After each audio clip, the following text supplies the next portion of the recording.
పదం దానికి రావాలి అంటే అది కాపలా కాయాలి, పని చేయాలి. పని చేస్తేనే విశ్వాసం. పని చేయకుండా అది కూడా నిద్రపోయింది అనుకోండి, నాకొక్క విశ్వాసం కలిగిన జంతువు, అందుకని దొంగోడు వచ్చి అన్ని ఎత్తుకుపోతున్నా అది కూడా దొరికి పెట్టింది నాతో పాటు అంటారా? దొంగోడు వచ్చాడు అన్ని ఎత్తుకుపోయాడండి, ఎత్తుకుపోయేదాకా అది కూడా నిద్రపోతుంది అనుకోండి, విశ్వాసం కలిగిన జంతువు అంటారా? కర్ర తీసుకుని అలిపోతారా? అంటే ఇప్పుడు విశ్వాసం అన్న పదం ఎలా నిరూపించబడుతుంది? పనిని బట్టి. ఇప్పుడు మీరు విశ్వాసలా పిశాచులా? మీరు విశ్వాసే కాదు. ఇప్పుడు మీరు చెప్పాలి నాకు.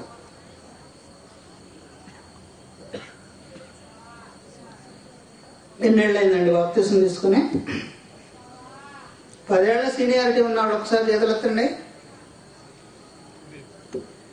10 ఏళ్ళు లేరా? 5 ఏళ్ళు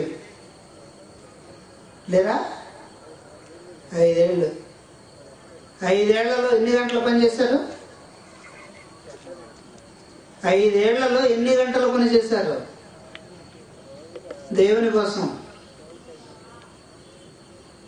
5 ఏళ్లలో ఎన్ని గంటలు పనిచేశారండి? రోజుకి ఎన్ని గంటలు పనిచేశారు దేవుని కోసం? వారానికి ఎన్ని గంటలు? బాప్తిసం తీసుకున్న దగ్గర నుండి వారానికి ఎన్ని గంటలు? ఆదివారం గంట అన్నా వేసుకున్నారు అనుకోండి, అంటే 4 ఆదివారాలు 4 గంటలు, అంతేనా? నెలకు 4, 12 4 48 గంటలు. 50 గంటలు వేసుకోండి యావరేజ్నా. ఆదివారం భక్తులు అయితే 50 గంటలు అండి. 50 గంటలు పనిచేస్తే సంవత్సరానికి 5 సంవత్సరాల మీద 5 50లు ఎంత? 250 గంటలు. అంటే ఇప్పుడు మీరు 250 గంటలు పనిచేస్తారా? ఆలోచిద్దామండి. 250 గంటలు పనిచేస్తారా? మీ పర్సంటేజ్ ఎంత? మీ పర్సంటేజ్ ఎంత అండి? లెక్కేసుకోండి. కాగితం పేపర్ పెన్ను తీసుకోండి, క్యాలిక్యులేటర్ తీసుకోండి. ఒకసారి శ్యామ్ గారు లెక్క రావాలి. ఇప్పుడు నాకు లెక్క రావాలి. సంవత్సరానికి మొత్తం ఎన్ని గంటలు? సంవత్సరానికి ఎన్ని గంటలు? సంవత్సరంలో 250 అన్నది ఎన్నో భాగం కావాలి నాకు?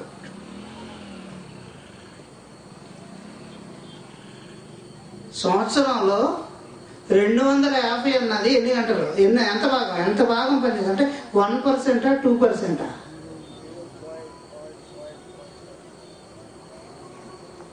అండి వారానికి ఎన్ని గంటలు? రోజుకి ఎన్ని గంటలు? నిద్రపోయే టైం తీసేయండి అండి. నిద్రపోయే టైం 8 అవర్స్ వేసుకోండి ఆఫీస్ డ్యూటీ. ఏది 8 గంటలు వేసుకుంటే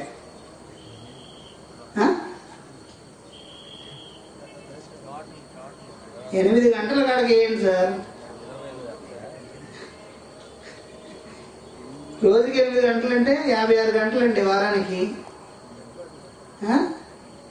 4 వారాలు 224 గంటలు. నెలకి 12 నెలలు 2688 గంటలు. 5 సంవత్సరాలు 13,440 గంటలు. 5 సంవత్సరాలకి ఈ 13,440 గంటల్లో మనం పనిచేసింది ఎన్ని గంటలు? 250 గంటలు. అంటే 250 డివైడెడ్ బై 13,440 ఎంత అండి? 250 డివైడెడ్ బై 13,440 ఏమండి?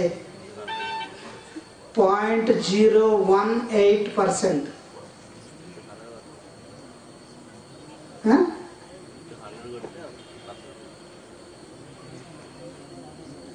0.018% అండి. అంటే మీరు కరెక్ట్గా లెక్కేసుకుంటే 1.8%. అంటే 2 మార్కులు కూడా రాలా. 2 మార్కులు లేవండి. 2 మార్కులు లేవు. దీన్ని బట్టి క్యాలిక్యులేట్ చేయండి మన పర్సంటేజ్ ఎంతో.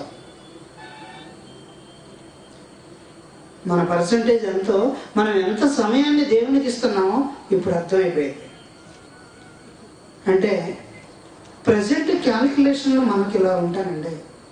దేవుని లెక్కలు ఇంకా చాలా యాక్యురసీగా ఉంటాయి, చాలా క్యాలిక్యులేటెడ్గా ఉంటాయి.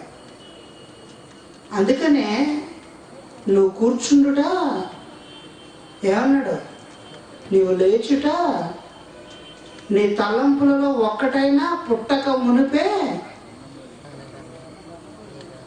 నీ హృదయము నేను ఎరిగి తిని. 133, 32, 31 ఉంటుంది కీర్తన. ఒకసారి చూడండి.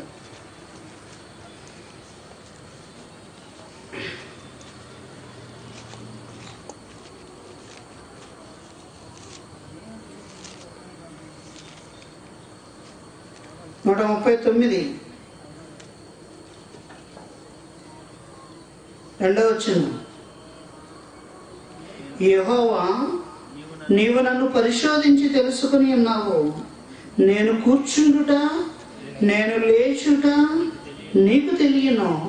నాకు తలంపు పుట్టక మునుపే నీవు నా మనస్సు గ్రహించుచున్నావు. తలంపు పుట్టక మునిపే, తలంపు పుట్టక మునిపే అంటే ఇంకా నీ హృదయంలో ఆలోచన పుట్టలేదు, అది దేవునికి తెలుసు. పుట్టక మునిపే అంటే నీవు ఫ్యూచర్లో ఎన్ని గంటలు పని చేస్తావో కూడా తెలుసు. నీ ఫ్యూచర్ దేవునికి తెలుసు. మనకు తెలియకపోయినా మన ఫ్యూచర్ దేవునికి తెలుసు. అంటే మన లెక్కల కంటే ఆయన లెక్కలు ఎంత పర్ఫెక్ట్గా ఉన్నాయో ఆలోచించండి ప్రియమైన దేవుని పిల్లలారా. అందుకని అన్నాడు, నా మాట విని నన్ను నమ్మి. అంటే 5:24, 5వ అధ్యాయం 24 యోహాను సువార్త. నా మాట విని నన్ను పంపిన వాని యందు విశ్వాసం ఉంచేవాడు. అంటే విశ్వాసం అంటే ఏంటో అర్థం చెప్తాను ఇప్పుడు. ఒక్క మాటలో చెప్పేసాను, ఎందుకంటే టైం చాలుగా.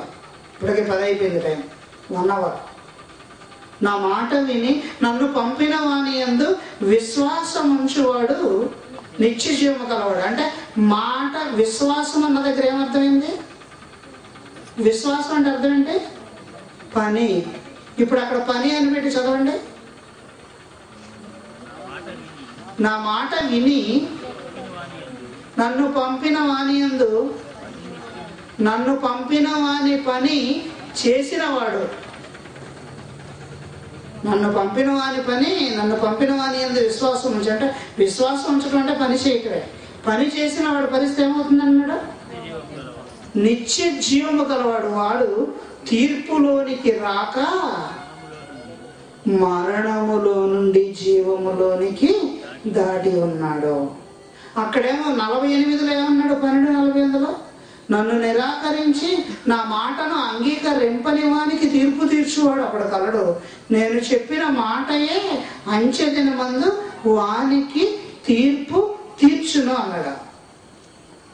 అంటే ఆ తీర్పు అన్న పదమే నీకు ఇవ్వలేదు అనుకోండి. ఫర్ ఎగ్జాంపుల్, తీర్పు అన్న పదమే నీకు లేకపోతే, తీర్పు అనేది ఇవ్వకపోతే ఈ వాక్యమే లోకంలో లేనట్లు లెక్క. మీరు వెళ్ళి సర్వసృష్టికి సువార్త ప్రకటించండి. నమ్మి బాప్తిసం పొందిన వాడు రక్షింపబడును, నమ్మని వానికి శిక్ష విధింపబడును. ప్రకటించడమే లేకపోతే శిక్ష ఎలా వేస్తారు అసలు? అండ్ శిక్ష నుంచి నిన్ను ఎలా తప్పిస్తారు? శిక్ష నుంచి నిన్ను తప్పించాలి అంటే వాద ప్రతివాదాలు జరగాలి. అండ్ జడ్జి గారు నీ ఫైల్ అంతా చూడాలి. నీవు నిర్దోషి అని విడుదల చేయాలి. ఈ నిర్దోషి అని విడుదల కార్యక్రమం జరగాలంటే కోర్టు ఉండాలి, జడ్జి ఉండాలి, వాదోపవాదాలు జరగాలి, జడ్జిమెంట్ రావాలి. అంటే ఇప్పుడు తీర్పు అవసరం అంటారా, అవసరం లేదంటారా? అవసరం లేదా? తీర్పు అవసరం లేదనుకోండి, ఏమైపోయేది? తీర్పు ఎప్పుడు అవసరం లేదో తెలుసా మీకు? అవసరం లేని టైం కూడా ఒకటి ఉంది. ఎప్పుడు తీర్పు ఎప్పుడు అవసరం లేదంటే మంచి చెడులు నీకు తెలియనప్పుడు. మంచి చెడు నీకు తెలియదు. నువ్వే తప్పు చేయలేదు, నీకు తీర్పు ఎందుకు? అక్కడ చేసే అవకాశమే లేదు. ఇక తప్పు చేసే అవకాశం లేనప్పుడు తీర్పు జరగాల్సిన అవసరం అంటే వాక్యాన్ని అందించటం అనేది ప్రారంభమైన తర్వాత, వాక్యాన్ని వినటం మీరు ప్రారంభించిన తర్వాత మీరు మనసు మార్చుకున్నారు, మీ మనసు మారింది, మీరు దేవుని కోసం పని చేస్తున్నారు, మీ పనికి తగిన ప్రతిఫలాన్ని ఇవ్వడానికి సిద్ధంగా ఉన్నాడు. అప్పుడు సిద్ధంగా ఉన్నారు గనక, మీరు పనిలో ఉన్నారు గనుక మీకు తీర్పు తీర్చబడదు. అంటే మీరు మంచి చెడులు తెలియకముందు మీకు తీర్పు అవసరం లేదు, మీరు పనిలో ఉన్నప్పుడు మీకు తీర్పు అవసరం లేదు. పని చేస్తున్నప్పుడు మాత్రం, పని చెయ్యకుండా ఉన్నప్పుడు మాత్రం, పని చేస్తున్నప్పుడు కాదు, పని చెయ్యకుండా ఉన్నప్పుడు మాత్రం మీరు తీర్పు తీర్చబడుతుంది. అంటే ఇప్పుడు తీర్పు అవసరమా లేదా ఆలోచించండి. కేవలం 2 మార్కులు కూడా రాలేని దశలో మనం ఉన్నాం. 2 మార్కులు కూడా రాలేని దశ. ఇప్పుడు నేను ఆలోచించుకుంటానండి, నాకు ఎన్ని వస్తాయి అన్నది ఆలోచిస్తే 5, 6 కూడా వస్తాయో రావు నాకు డౌట్. 5 మార్కులు 6 మార్కులు ఉన్నా సంపాదించగలనా? చెప్పనా. కారణం 30 ఏళ్ళు ఇష్టం వచ్చినట్లు తిరిగాం. రేపు అన్నది ఉంటుందో లేదో తెలియదు. రేపు సంపాదిద్దాంలో మార్కులు మార్చి 31 కదా ఎగ్జాము, ఏప్రిల్లో కదా ఎగ్జామ్, 10 రోజుల ముందు కూర్చొని ప్రిపేర్ అవుదా అంటే రేపు అన్నది లేదు నాయన అన్నాడు. నువ్వు ఎలా క్యాలిక్యులేట్ చేయగలవు మార్కులు చెప్పండి? కేవలం బైబిల్ పట్టుకుని వాక్యాన్ని నమ్మి విశ్వసించి 2000లో బాప్తిసం తీసుకున్నాను. ఇప్పటికి 2011 సంవత్సరాలు, 11 ఏళ్ళే నా జీవితం. వాక్యాన్ని నేర్చుకోవటం ప్రారంభించింది 11 ఏళ్ళు. 11 ఏళ్లలో నేనేం పని చేశానంటే చాలా తక్కువ. నేర్చుకోవాల్సింది చాలా ఉంది. నేర్చుకున్న దాని ప్రకారంగా ఆచరిస్తున్నది ఇంకా చాలా తక్కువగా ఉంది. అంటే మనకు వచ్చేటువంటి మార్కులు, మనం వచ్చేటువంటి మన పరిస్థితి గమనిస్తే పరలోకంలోనికి వెళ్ళటానికి చాలా సుదూరంగా ఉన్నాం అన్నది మనకు అర్థమవుతుంది తప్ప మనం చాలా దగ్గరగా ఉన్నామండి. మనకి ఇన్ని మార్కులు వస్తాయని ఖచ్చితంగా చెప్పలేని దశ మనకు కనబడుతుంది. ఈ 8 గంటల్లో కూడా ఎన్నో గంటలు ఫ్యామిలీ కోసం కష్టపడుతున్నాం, ఎన్నో గంటలు ఫ్యామిలీకి వెచ్చిస్తున్నాం. కానీ దేవునికి 2 గంటలు వెచ్చించలేని దౌర్భాగ్యమైన పరిస్థితి మనలో ఉంది. 2 గంటలు వెచ్చించలేం సరిగా. బుధవారం క్లాస్ రారు, ఆదివారం క్లాస్కి రారు. ఏమండి, ఇలా చేస్తే నిజంగా ఎంతవరకు దేవుని కోసం మనం పని చేస్తున్నాం? లేదండి మాకు అన్నీ వచ్చని అంటారా? నాకు వచ్చిందే 99.999% నాకు రాదు. నాకు తెలియదు, నేను ఇంకా నేర్చుకోవాలి. అంటే మన స్థితి ఎలా ఉందో ఒకసారి ఆలోచించండి. లోకానికి తీర్పు ఆవశ్యకత చాలా ఉందండి. సమయం ఉంటే, అవకాశం ఉంటే, బ్రతికుంటే మనలా ఆలోచిద్దాం. టైం అయిపోయింది, ముగించుకున్నాం. ప్రేమ కలిగిన తండ్రి, మహోన్నతుడు అయిన దేవ, మా గురించి లెక్కలు పెడితే తండ్రి కనీసం 1-2 మార్కులు కూడా మాకు వచ్చేలా లేవు. తెలియక తప్పు చేశామని మేము అనుకుంటున్నాం, క్షమించండి. లోక ప్రకారం నేర్చుకుంటున్నామని అనుకుంటున్నాం. తెలియక చేసినటువంటి పొరపాట్లు ఏమన్నా ఉంటే క్షమించి అవకాశాన్ని అనుగ్రహించండి. మహాజ్ఞానానికి వారసుని చేయండి. ఇదిగో నా ప్రభు, యవన దశలో మీ పిల్లలు ప్రయాసపడుతున్నారు. ఆర్థిక పరంగా ఇబ్బందులు వారికి ఉన్నప్పటికీ తండ్రి, వారి కష్టం పడితేనే కానీ జానుడు పొట్ట నిండని దశ ఉన్నప్పటికీ మీ పిల్లలు ప్రయాసపడుతున్నారు. అది మీకు తెలుసు తండ్రి. మరి గుంటూరులో కాలేజీకి రావడానికి సుమారుగా వారానికి ఎన్నో డబ్బులు ఖర్చు అవుతున్నాయి. కానీ ఆశగా నీ పిల్లలు వస్తున్నారు. అప్పు చేసి మరీ దేవుని వాక్యాన్ని వినడానికి ప్రయాసపడుతున్నారు. ఇంత మంచి పిల్లలను మాకు ఇచ్చి నీ వాక్యం ద్వారా మమ్మల్ని పెంచడానికి, నీ వాక్యాన్ని ఆలోచించి నన్ను నేను సరి చేసుకోవడానికి, నీ వాక్యాన్ని ద్వారా అనేక మందిని నడిపించడానికి మీరు మాకు ఇచ్చిన ఈ అవకాశాన్ని బట్టి వందనాలు చెల్లించుకుంటున్నాం.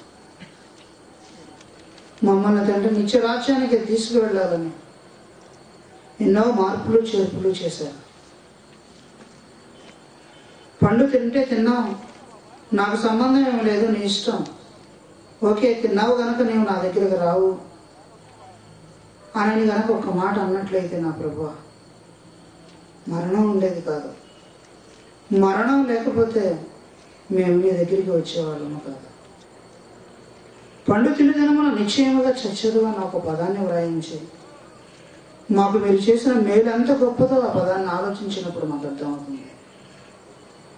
ఇంత గొప్ప మనసు కలిగిన మీరు మాకు తండ్రిగా ఉండటం గర్వకారణం.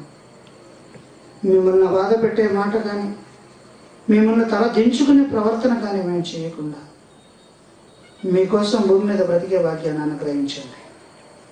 ఇదిగో నీ మాటలు వినడానికి నీ పిల్లలు ప్రయాసపడ్డారు. వారి ప్రయాసకు తగిన ప్రతిఫలాన్ని అనుగ్రహించండి.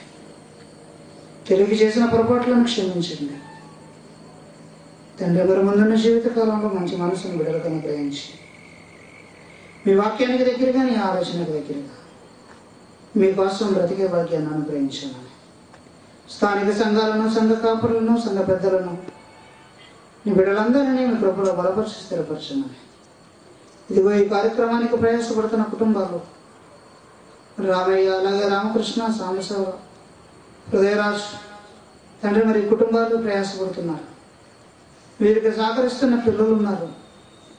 శ్యామ్ గారు, అలాగే నాగేశ్వరరావు, శ్యామ్యూల్, అలాగే నా ప్రభు మరి సుధీర్, వెంకటరెడ్డి గారు, గోపి, ఇంకా అనేక మంది పిల్లలు ఉన్నారు. యవన దశలోనే నీ పనిని భుజాన వేసుకున్నారు. పగలంతా చదువుకుంటున్నారు. చదవలసిన సమయాన్ని నీకు కేటాయిస్తున్నారు తండ్రి. వారికి మంచి జ్ఞానాన్ని ఇవ్వండి. ఒకసారి చదివితే బాగా గుర్తుండిపోయేటట్లు మంచి జ్ఞాపక శక్తి పిల్లలకు అనుగ్రహించండి. వారికి పడిన కష్టానికి తగిన ప్రతిఫలాన్ని అనుగ్రహించి తద్వారా మిమ్మల్ని మయంపరిచే వాక్యాన్ని బిడ్డలకు అనుగ్రహించమని క్రీస్తు పేరిటి ప్రార్థన అడుగుచున్నాను కన్న తండ్రి. ఆమేన్. మన తండ్రి అయిన దేవుని దీవెన, ప్రభువైన యేసుక్రీస్తు వారి కృప, పరిశుద్ధాత్మ దేవుని యొక్క అన్యోన్య సహవాసం కుడి వచ్చిన సకల పరిశుద్ధులకు, దేవుని బిడ్డలకు ఇప్పుడు ఎల్లప్పుడూ సదాకాలముతో వెళ్ళి నడిపించిన దాకా. ఆమేన్. అందరికీ వందనాలండి.